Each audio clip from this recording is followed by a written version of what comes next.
Hello, tovarăși și prieteni, eu sunt Fabian Albert și în seara asta vom vorbi despre întrebările pe care mi-ați adresat în primul video, așa că să trecem la treabă. Prima întrebare. Ce vrea Dumnezeu de la mine? Nu de la mine, de la cel care întreabă.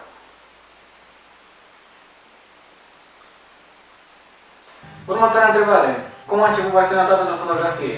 Păi, făcând poze cu jucăria de asta, făcându-mi un cont pe Instagram, făcând poze ca nebun, nu știu, cam așa ceva. Ce te-a atras către fotografie? Modelele frumoase. Nu știu, să zicem că este un alt mod de a-mi exprima gândurile și ideile în afară de muzică. În funcție de ce criterii înțelegi un model pentru shooting-uri.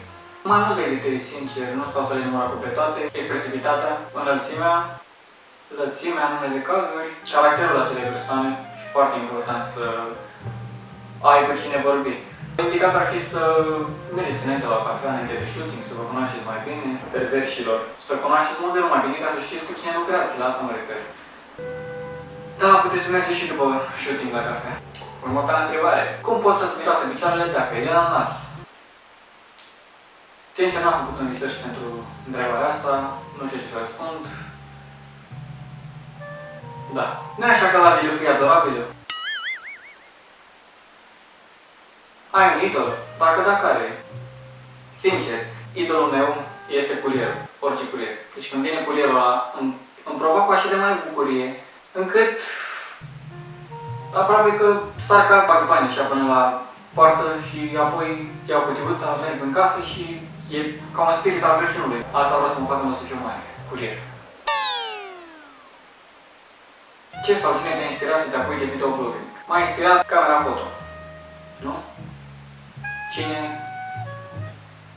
Cine știe? Ce? Borovina Denis. Cât de bine cât eu. Fac o paranteză. Borovina Denis este fost coleg de școală și de clasă cu mine. Denis, când-ți vine, frate, ce pot să zic?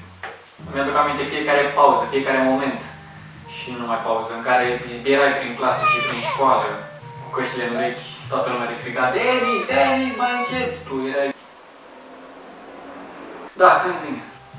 Ai tu să faci un video doar în ismene?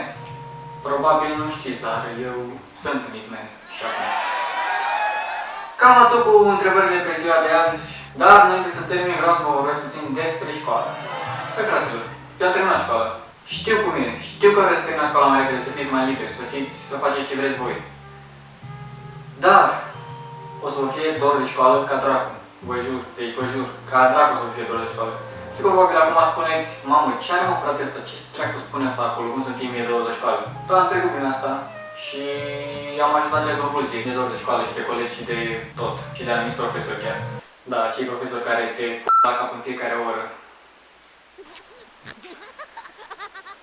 Da, pe această cale țin să îl salut pe domnul Lipan Darcoș. Să trăiești cu metri. Cam atât în episodul de azi, nu uitați să vă abonați mai jos sau mai sus, depinde unde mai mult YouTube butonul. Pentru a fi informați de când îl postez un episod nou. Dacă v-a plăcut și mai vreți episoade, dați un like acestui video, tot pe aici pe undeva. Dacă nu mută YouTube-ul iar buton, YouTube are ceva cu butoanele, deci tot le mută. Yeah! Și dați un share dacă v-a plăcut, să vadă și tovarășii voștri, neamurile, bunica, bunicul voștri. Și încă ceva, era să uit.